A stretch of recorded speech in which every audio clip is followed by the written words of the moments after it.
Good morning. Good morning. Morning, Maseches. Boker tough. Morning. Where are you today? I'm in DC. Okay. A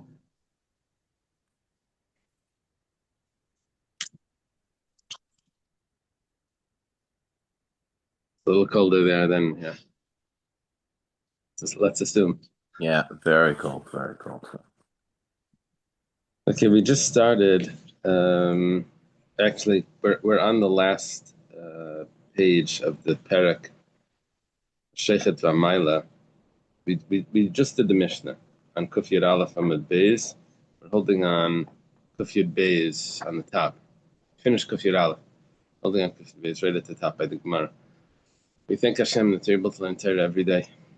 In this chus of our learning, we should have the base of English immediately. Okay. So we have like this. We learned in the Mishnah the difference between if the Kayan received the blood in one cup or in two cups. If he received the blood in one cup, then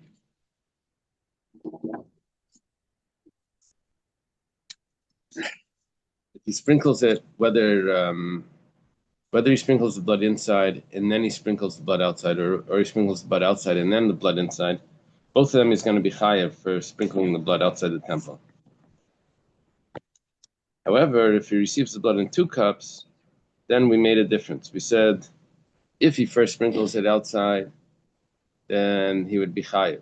But if he first sprinkles one inside and then the other one outside, then we say that it's going to be pater. That's basically what we learned. Let's go to the Gemara. The Gemara discusses first the first case, which was to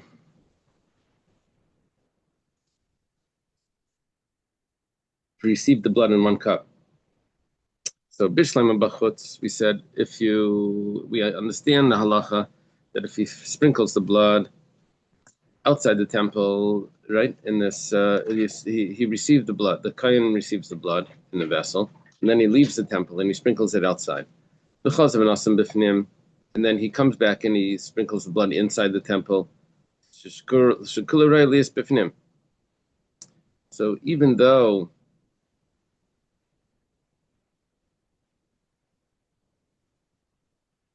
see the prohibition of outside the temple is only on something that was eligible to be inside the temple. So since when the animal was slaughtered, all this blood was eligible to be sprinkled in the temple. So then when he takes it out, he's going to be chayiv. But if he first sprinkled the blood inside the temple and then he goes outside, problem is shirayim nino. The remnant of the blood, the remainder of the blood, is not eligible to be sprinkled. He already did the sprinkling. So what are you accomplishing by sprinkling outside? There's nothing there. It's just shirayim, the remnant of the blood, which is supposed to be poured on the foundation of the altar. And you went outside and you sprinkled it, but that blood isn't eligible to be sprinkled inside. So why should he be chayiv for performing the offering outside the temple when it's not an eligible offering? My answer is Hamani Reb Nechemya. No, we're following a specific opinion of Reb Nechemya. The Amar that Reb Nechemya taught, Shiare Adam Shekriv Machutz is chayiv, that even if you're using the remnant of the blood and you take it outside, you're still going to be chayiv. That's Reb Nechemya's opinion.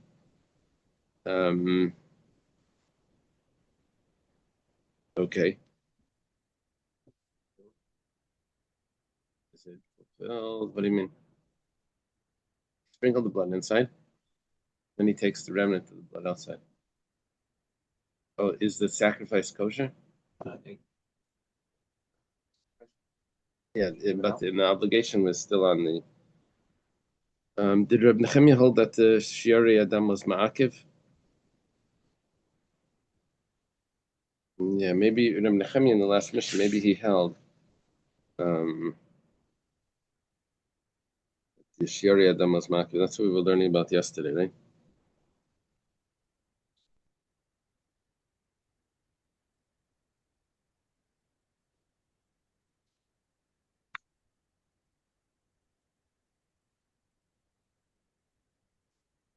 2 Mishnayos ago. It wasn't yesterday. It was Shiori Adam Shekriv B'chutz is Chayev.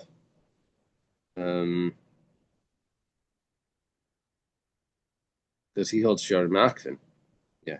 He holds that the Shirayim is Makv. Right?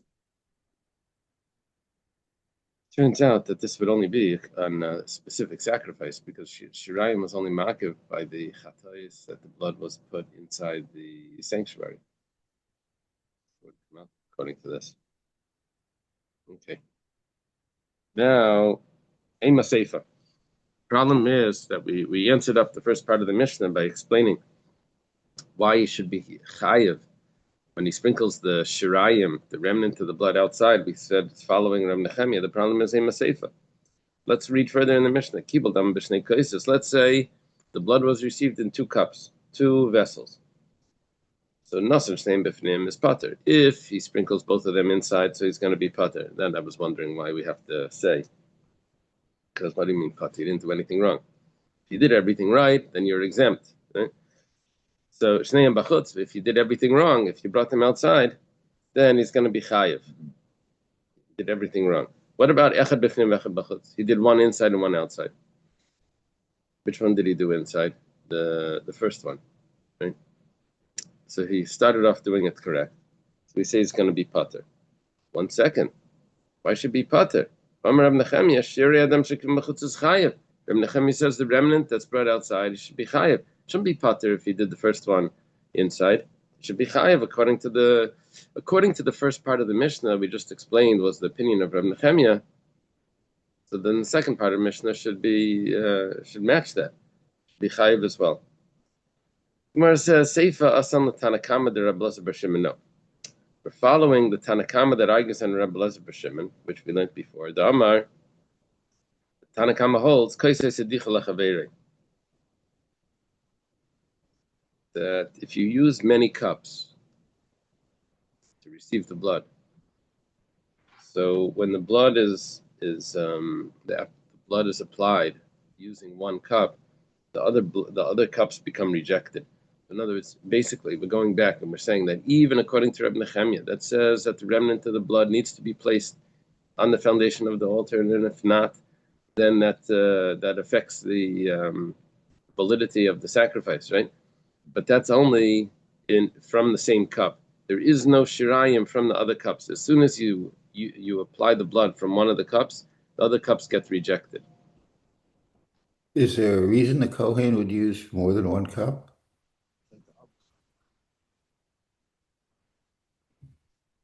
I'm not sure. I'd have to imagine. His cups were smaller. Took another one. Maybe too much blood.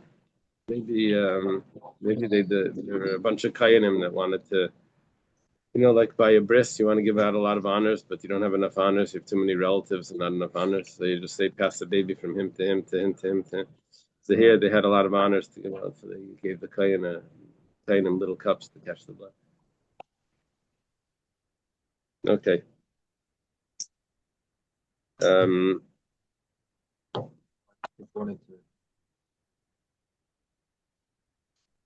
Why is it rejected? Opposite.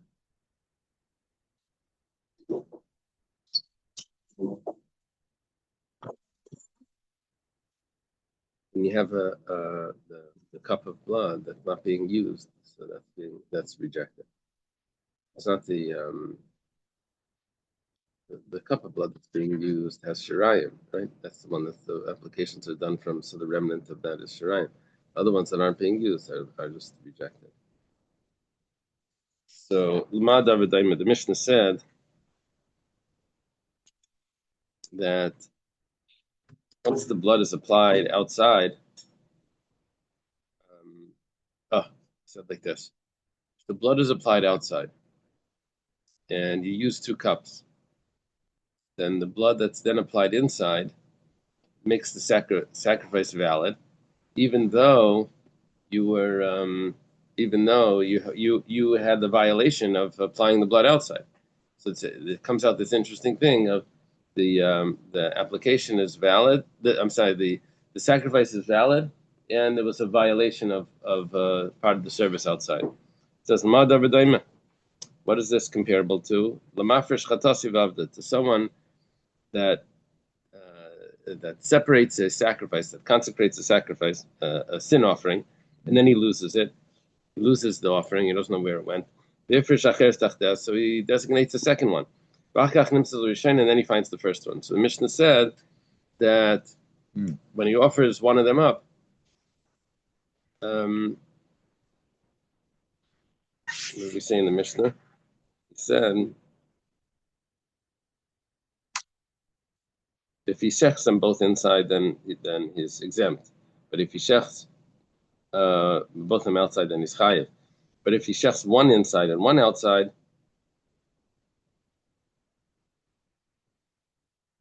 first inside, then outside is pater. But if he shechs one outside and then inside, then he's going to be chayiv on the chitzain, and the pnimis is going to be a good carbon. Why isn't the first one, which is he thought was lost but then found, why isn't that go to Sada dies? We had cases like that. Why is it all of a sudden it shows up from lost and found? Right. You've already replaced it. You could still use it. It's been replaced. Okay, that's a good question. Yeah, you'll see in the Gemara. Yeah. I'm getting tired of that answer. Okay, you won't see in the Gemara. Says the Gemara says, why do I need this mashal? The mashal is supposed to be teaching me something. Basically, all you did was just repeat the same story again, that if you do it first outside and then you do it inside, so you're going to violate the rules of offering a sacrifice outside, and also you satisfy the obligation of offering a sacrifice inside.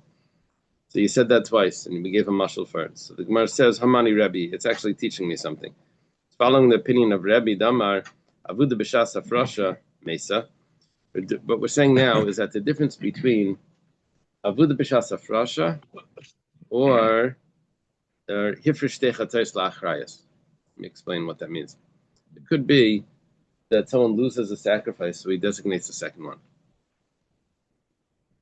What happens then is that when he does the first one, the second one is meant to go to die. If he designates two sacrifices, not because he lost one, but he designates two just in case he loses one, or in case something, like the husband that goes shopping in the store, just in case, this is what my wife wanted. He has to do both of them, right? He says, so he designates both, not because one was lost, just because he designated lost. So then when he sacrifices the first one, the second one, he just waits till it gets a mum. Then he doesn't leave it to die. He waits till it gets a mum. Then he sells it. And with that money, he brings an Isla. Buys an Isla. Another sacrifice. What happens if he actually sacrificed it itself as an Isla? Let's say. So it would be acceptable. So what we're saying over here is that there's a difference between if it was Avuda. Over here we're saying that it was lost. Because when he designated it, it's really most is supposed to die. So therefore, when he sacrifices the first one inside, he's pater for sacrificing the other one outside, because when that one was not even considered a sacrifice, it was meant to die.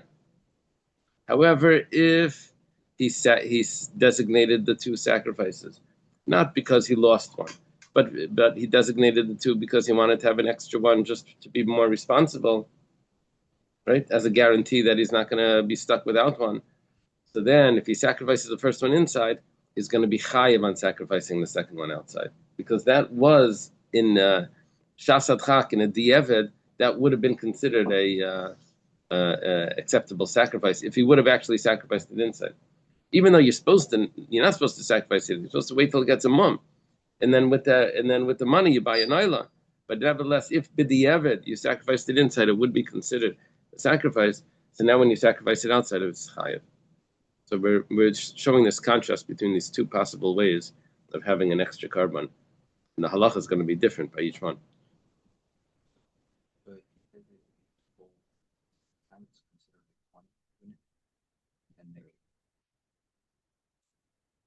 It means that they're both eligible.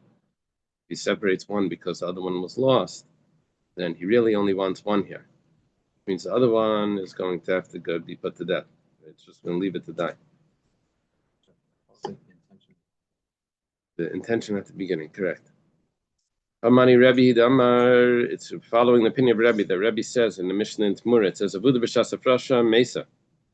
If it was lost at the time of designation, then after you offer the first one up, the second one is put to death. This is what it means to say. Time adav, the reason why it's put to death is because it was a case where the first sacrifice was lost. But let's say it wasn't lost. Let's say he designates 2 sacrifices just to have a guarantee, make sure that he's for sure going to have one. And then the halach is going to be different. It's going to be chayv if he shechs it outside. One of them is definitely an ayla.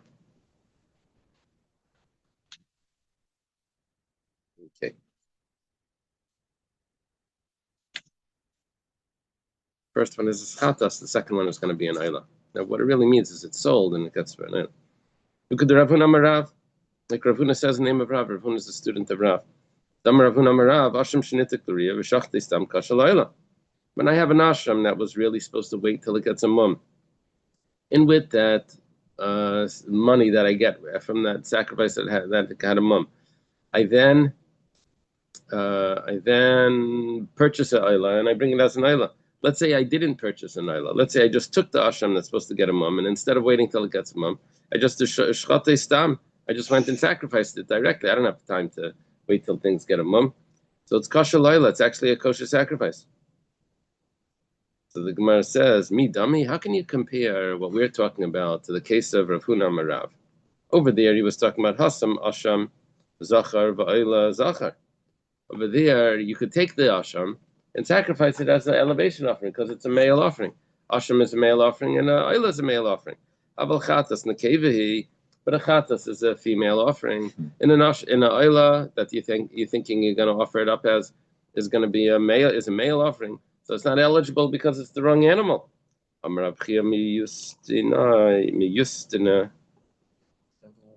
Yeah. Yes. Yeah, it's the same one. We had it on 5D.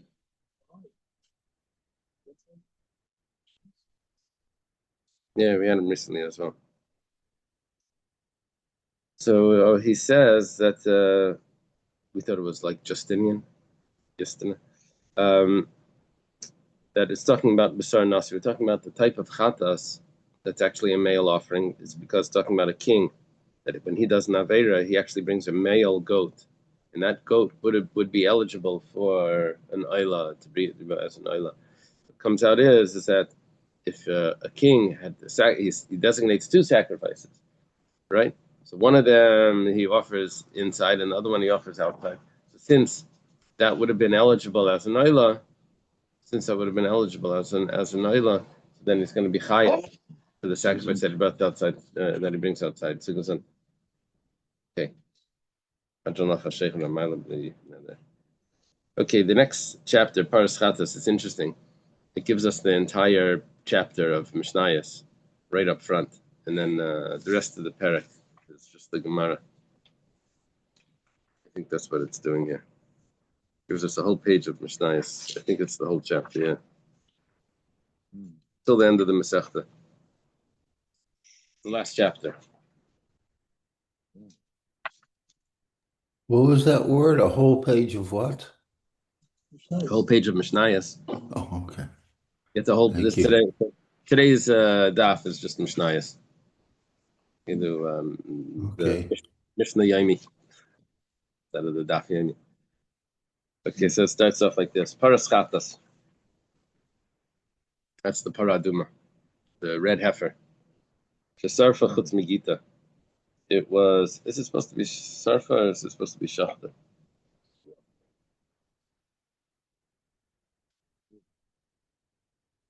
Rashi learns that it's sheshachta.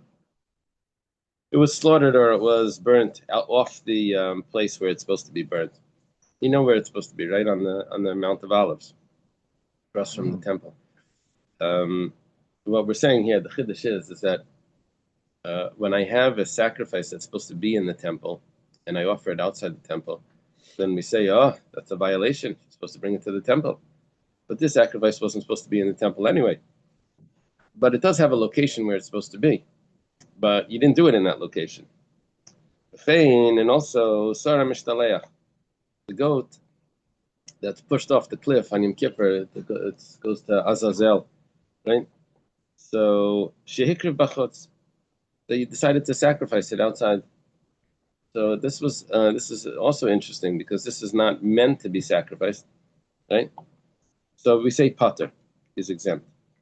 Shenemar, because it says by the laws of sacrificing an animal outside of the temple, it says Vel Pesach it says that he did not bring it to the entrance of the tent of meeting, which means that only a sacrifice that was meant to go to the tent of meeting has a problem if it's sacrificed outside. But if it was never supposed to go to the tent of meeting, so then it's not a problem. Kol shein roi lavi el pesach el mayed ain't chayav on love. Anything that wasn't eligible to come to the tent of meeting, and it's offered, you're not chayav for offering it outside its designated place. So this applies to these two cases of the paraduma and the goat for Azazel. Is that the same as saying it's not It means that it was never meant. The prohibition of offering it outside the temple doesn't apply to those two animals.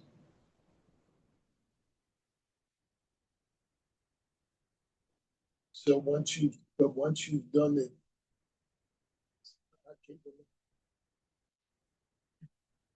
not market for the basic meat, but market for the paraduma is the paraduma apostle. Right, and is the Zazel still count? No, it won't be. They probably need another animal for both of them. Probably. It is market. Yeah.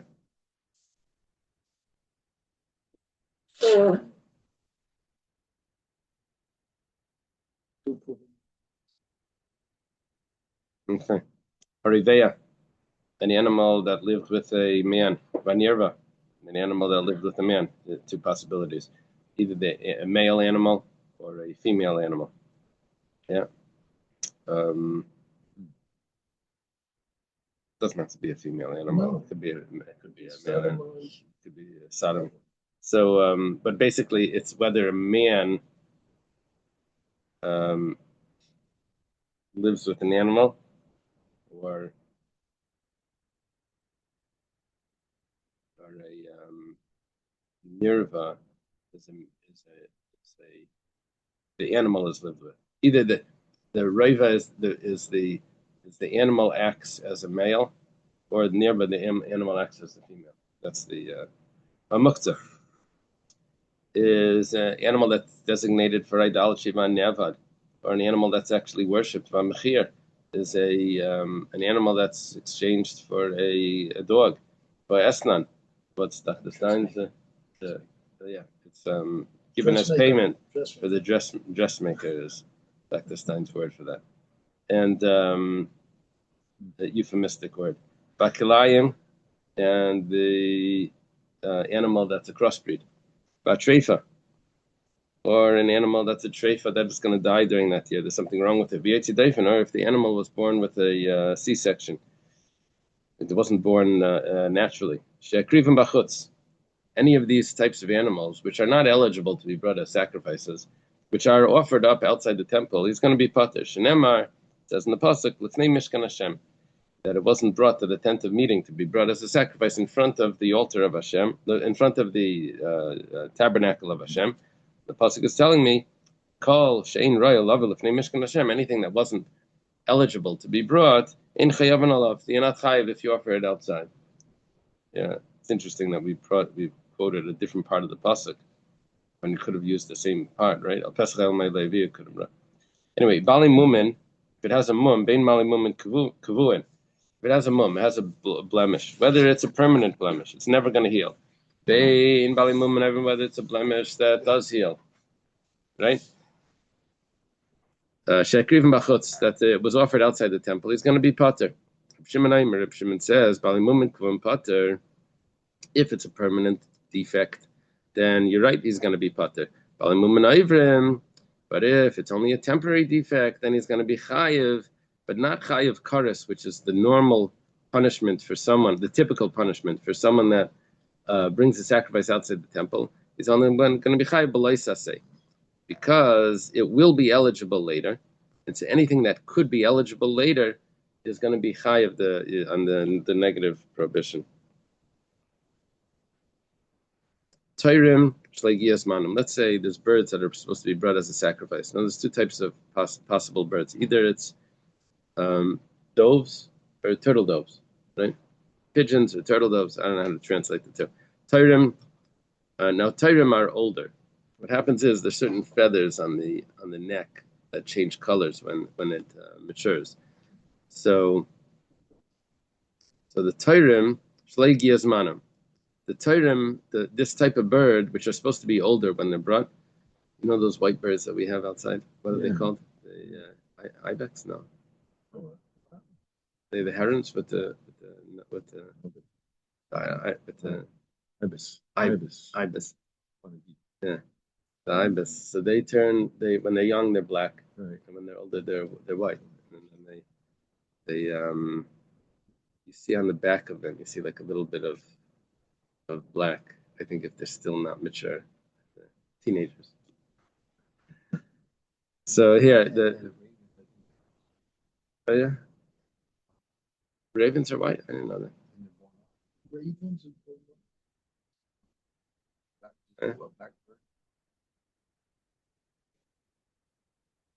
Uh-huh.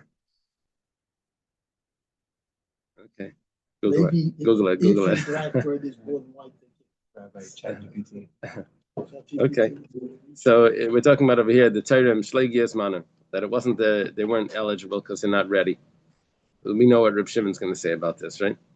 Bnei Yaina, or they're the young birds. However, shavers manam, that they're too late, they're too old. They're shekrivim bachutz, that they were either any of these birds which are not eligible were brought outside the temple. Reb Shimon says, so I'm sorry, first the Tanakam holds potter, you're exempt, they're not eligible. Shimon Bnei Yaina shavers manam is potter. Once the young ones are too old, so then potter, because there's nothing to do. However, Tairim shlegias manam say, but those that if they wait a little bit, they will be eligible. They were just brought prematurely. So then it's say, then there's going to be a negative prohibition. Just like by the mum blemish that passes, so too this is just something that will pass.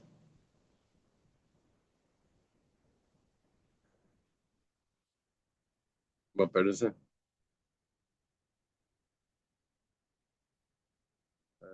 Indian condor. Yeah.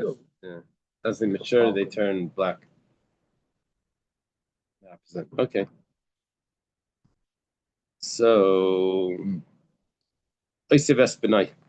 very interesting problem that could be in the Beis Hamikdash is that you're not allowed to slaughter the parent animal together with the young in the same day. So it's referring to similar to that. It's referring to the mother actually. Over here it's calling it the father. Also? That's the way it's written. Maybe if you actually know who the father is, then maybe the halacha would apply. But typically that wouldn't be necessarily known. So Eisevas Benai, which means that one of them is not eligible to be brought as a sacrifice. The one that was not sacrificed yet is not eligible today. Or let's say a sacrifice is being brought too early. You're supposed to wait a certain amount of time, 7 days before the sacrifice, after the animal is born, before it's sacrificed. It was being brought too early. So Pater is exempt. We know what Reb Shimon's going to say. Reb Shimon Aimer, Hareza B'leisase. This is going to be a negative prohibition. Reb Shimon Aimer, Kol Shu Royal Lav Elachazman, Hareza B'leisase Vein Bekaris. Anything that will be eligible later is going to be a leisase, a negative prohibition, and there's no karis. Say no, it goes hand in hand. If there's no karis, there's no negative prohibition either. spoke before, it's not eligible yet, right? It's Bain begufay, whether it's not eligible because it's not old enough. Bain bebalav, maybe the owner of the animal, one that's bringing the sacrifice, didn't wait long enough till he brings the sacrifice. It's supposed to be after you wait a certain amount of time, you bring the sacrifice, and he decides to bring it right away. What would it give me an example? It says, well, if they bring their sacrifice while they're counting, like a Zav is supposed to count 7 days, or a Zav is supposed to count 7 days, or Yeledis is supposed to count 40 days, or maybe 60, 40 days or 80 days, right? When they bring their sacrifice. Or the Mitzayra that has to wait a certain amount of time, 7 days before they bring the sacrifice. And they don't wait all that time, and they bring their chatas or their asham b'chutz, their pater, because it wasn't eligible. Let's say they bring the other parts of this sacrifice, which are, they bring an oila and a shlamim. Now, those, if they bring too early, so those theoretically could be brought just as donations. They're not specifically only for the Mitzayra or for the Zah. Those are donation offerings. It's an oila or shlamim, a peace offering, an elevation offering. Those could be donated. Then you're going to be chayav, and even though he's bringing them as part of his atonement, as part of his cleansing, for whatever it is, and so really he's bringing it too early, but because those are eligible independently, so he's going to be chayav if he offers it outside the temple. That's what we're saying over here. Which sacrifices outside the temple will be chayav? What if a baby is given a bris before 8 days? I think they have to take blood after. 2%. Sometimes they give them a non-kosher bris in the hospital before the discharge. Yeah. The only time a bris would be done before 8 days would be if someone purchases a slave, the baby purchases the baby, then you give the bris it's purchased. So then you wouldn't wait 8 days. What if Chas V'Shalom, the child is terminal, said it won't survive 8 days? This is a horrible hypothetical. The parents said they want the child to die a Jew. So can they do a bris before 8 days, so die a Jew, or is that not count at all? No. I was told, I read this in this book. Sadia Weissman was a little novel. I don't know who's on over here. Danielle, if that was around when you were a kid, but it was a book about a boy from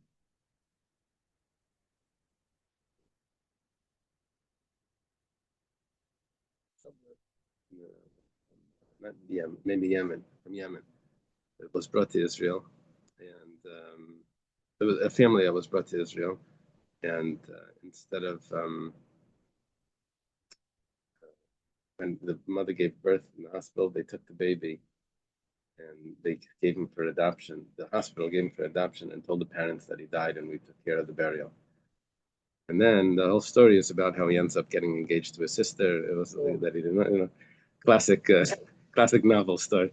So anyway, in this book, the father shows up at the hospital and says, "Where's my baby?" They said, "Oh, we're so sorry to tell you that the baby died." He said, "Yeah, but it's supposed to have a bris in this, but that's where it's supposed to have a bris before the burial. Even on the corpse, he's supposed to do a bris. Did you know that?" No. Anyway, I don't know if it says that in the Shulchan Aruch, but it said that in that novel that he's supposed to have a bris. That he's buried. Before, yeah. Hashem said to do it at 8 days. Yeah, so it's supposed to be buried. It's a fictional novel. No, but it's saying that it's supposed to be buried with circumcised, buried circumcised. That's the anyway. Whatever. That's something that Abraham Avinu text for, right? Oh, he maybe. lets in whoever has a bris, he lets in. Okay. Anyway, that's my source for this novel, Jewish novel. Okay. This author wrote 2 books. One was called The Twins. The other one was called Sadia Weissman. Maybe there's another one. They're both very good books. Anyway. The Twins was about about two twins in the Holocaust. The Nazis came in or something, and they said they saw one kid in the first room, the other kid was in another room. They opened up the door and they looked, and they opened up the next day. Said, "Oh, we were in this room already." because they saw the kid that looked like his dependent. I don't know the medical, but how it works. But according to that, they would just cut the skin off. Okay, whatever the case is, b'chusar zman. We spoke about if it's too early. So okay, so now we're saying hamala mi besar chatas mi besar asham mi besar kachim. If someone takes the flesh of the chatas, or the flesh of the asham, or the flesh of the sheep of Shavuos, or maybe besar kachim kalim, or maybe the flesh of a regular sacrifice like a shlamim or something. Umaisar ha'aimer, what's left over from the aimer, part of the aimer, they did a kmitz on the aimer. What's left over? Shtei alechem, it takes the 2 loaves of bread, or lechem apanim, shiari menachos, or what's left over from a carbon mincha after the kmitza, or va'yotzek, or someone that pours oil, which is supposed to be poured on the mincha, va'paisis, someone that breaks up the mincha into pieces, va'bayla, someone that mixes the flour and oil, va'meileach, someone that salts the sacrifice, va'meinif, or someone that waves the mincha, va'megish, or someone that brings it close to an altar. Masader is a shulchan, or someone that arranges the lechem apanim on the table.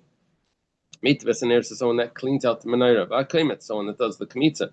V'kabel damim, or someone that receives the blood of a sacrifice. B'chutz, that was a long sentence. Yeah. Outside the temple, whether he offers up any of those flesh or he does any of these services outside the temple, he's pater, because all of these services are not the gemara aveda. They're not the main service. These are all preparatory services. And the main one is the sprinkling of the blood, or the slaughtering and sprinkling of the blood. Those are the ones which you'd be chayav. But receiving the blood and waving and kmitza, all of these things are not the main service. Mishum zaras, you're not chayav for zaras if it's a not chayav karis.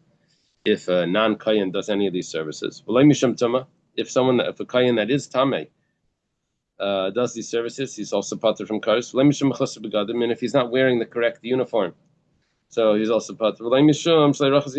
He's also pater if he didn't wash his hands. He's pater from karis. Okay. Next part of the Mishnah is like a historical halachas. Actually, hukam a Mishkan.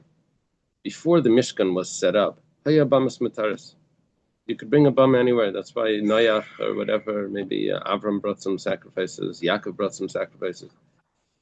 There was no problem. Anywhere they wanted. And who would do the service? It would be, you would use a firstborn.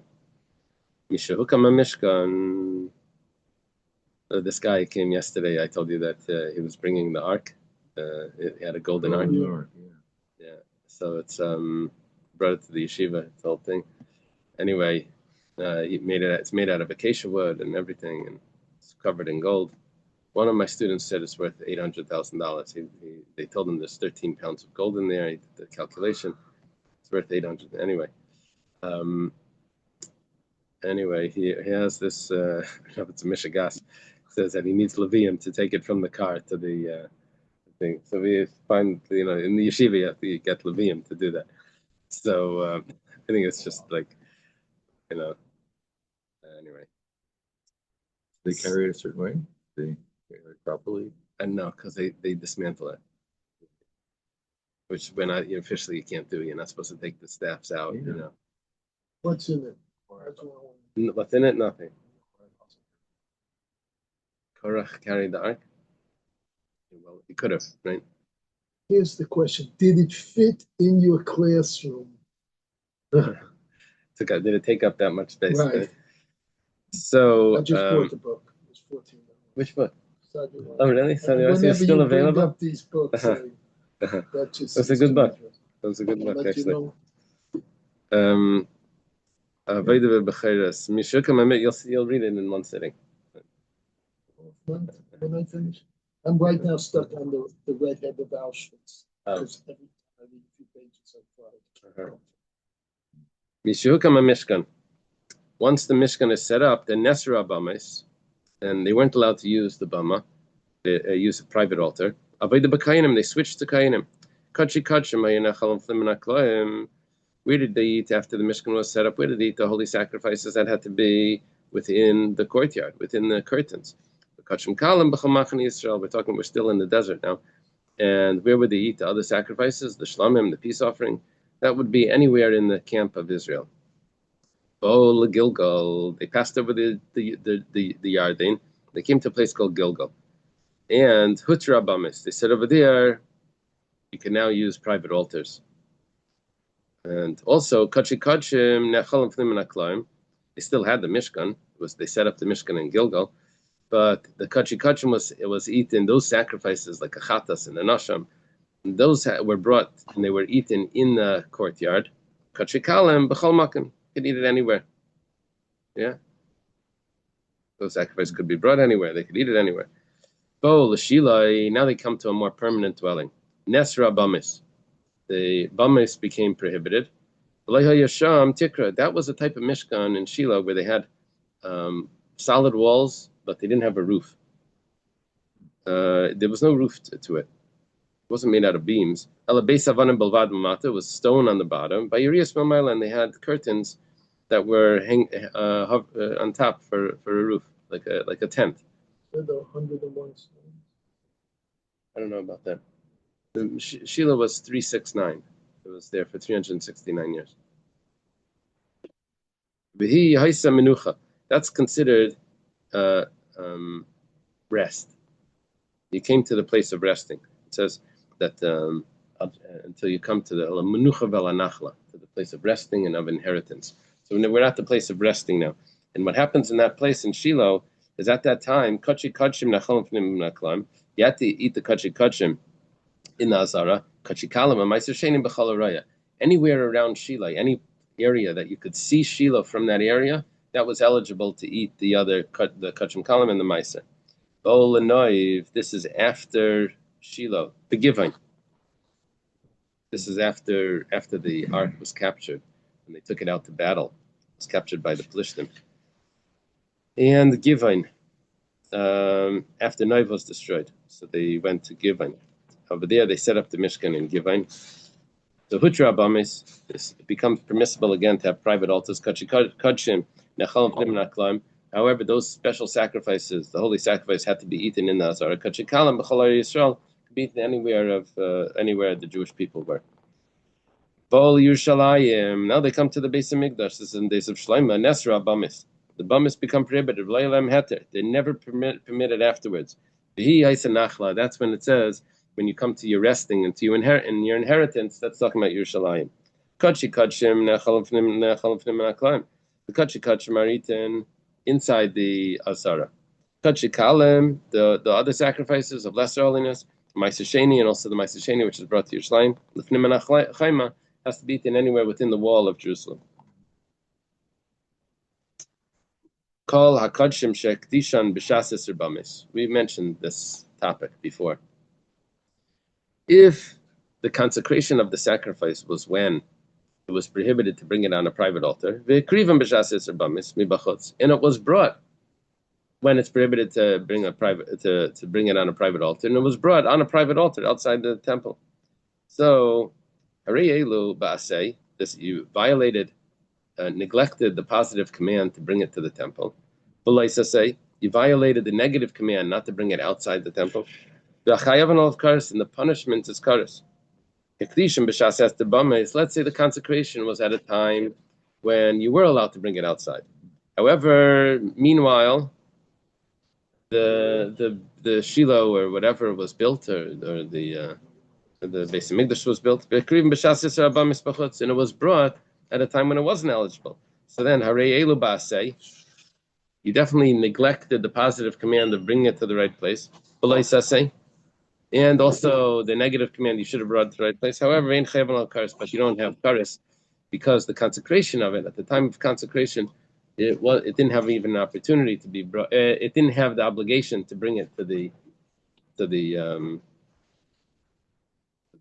proper altar. Wow. Consecration was at the time when it was prohibited. But when it was offered outside the temple, it was permitted because the Shiloh was destroyed. So, it it's still neglected the positive command, but there's no negative command. But okay. Deishan, So there's an in-between time here? Between. in between the Cool. Ve'elu kadshem kreivim b'mishkan. The following have to be brought in the Mishkan, even if other sacrifices don't need the Mishkan. In other words, we're talking about a time in history when you didn't need to bring it to the actual temple or to the Mishkan. You could have brought it anywhere on a private altar. However, these sacrifices needed to be brought on the public altar. Kadshem shehuktashu the Mishkan. If a person actually designated it that he's going to bring it to the Mishkan, then it needs to be brought to the Mishkan. Karbanis tzibur, craven b'mishkan. Also, community sacrifices cannot be brought on private altars; they need to be brought in the Mishkan. Karbanas hayachid bebama. However, private offerings could be brought on the private altars. Karbanas yachid shehuktashu l'mishkan. Yakriva b'mishkan rekrim bebama spater. Let's say he designated, like we said at the beginning of this paragraph, that if he designated it to bring it to the Mishkan, he has to bring it to the Mishkan. But let's say he didn't. He brings it on a private altar. He's going to be pater. He's not going to get kares. Because at this time, you don't have to bring it. It was just his own neder. It's his own vow. But his own vow, that doesn't give him kares. Ma bein bamas yachad bamas tzibur. What's the difference between a private altar and a public altar? First of all, smicha. Leaning on the head of the animal is only done on a public altar, not on a private. Shchita stafin. Slaughtering on the north, that's only on a public altar. Matan saviv, the placing of the blood on the two corners, two catty corner of the mizbeach, that's only on a public altar. You don't have that. Utnufa v'agash, also waving the sacrifice and bringing it close to the altar. That this is on a mincha. That you don't have on a private altar. Rabbi Yehuda says there's no such thing. Forget about you don't have the waving and you don't have to bring it close. There's no such thing. You can't bring a flower, an oil offering on a private altar. Kiyun. That means the fact that you need to use a kayan. Ubig de sharis, and the fact that the kayan needs to be dressed in his uniform. Uklei sharis, and the fact that the utensils need to be holy utensils. And the intention that it needs to be brought as a sweet smell for Hashem, that only applies on the public altars. It doesn't apply on the private altars. And the division between where the blood goes on the lower part of the altar and the higher part of the altar, that's only in the temple, on a public altar rather. The washing of the hands and feet, that's only on the public altars, not on the private. But the time that you have to eat the sacrifice and the intention that you have, or a naisar, or leaving it over, or if someone eats the sacrifice and he's tameh, shavin bazeh, those are going to be equal by both altars. So we have a lot of differences, but just a few things that are equal. Before you shut that off, I meant Mishkan, not Shiloh. Mishkan had the 100 footers. Oh yeah. The Mishkan was the courtyard was 100 amos. Right. No, the footers which they put the Sockets. The sockets. There were 100 sockets. Yeah. There were 100 from somewhere. Okay. Have a good day, everyone. I'll leave it at the Gemara. Okay, around 1:13. So, Rabbi, in the times of Shimshon, he did a bama, right? The Manoach brought a bama. So that would have been, they were in Eretz Israel. That was before Shiloh. Is that Gilgal? How long was the Mishkan in Gilgal?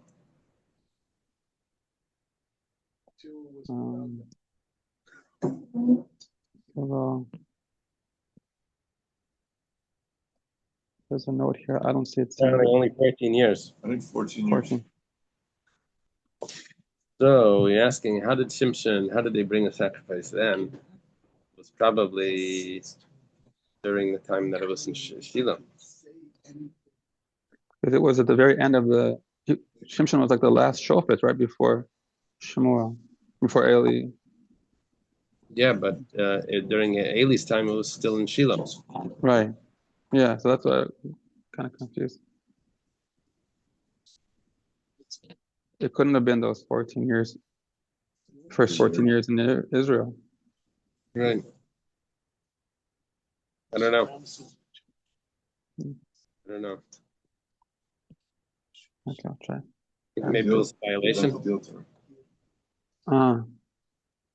Yeah, Manoach wasn't exactly like a Talmid Chacham. Maybe he just didn't know. Right. Also, it's interesting, right? With Shmuel's father, right?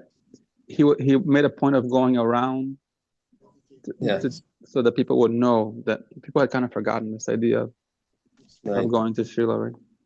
Right. I didn't know that they forgot. I thought they were so disappointed. They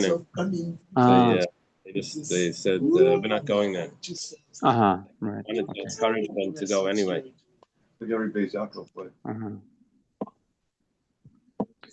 Okay. Okay. Thank you. Okay. Have a good day. I say this because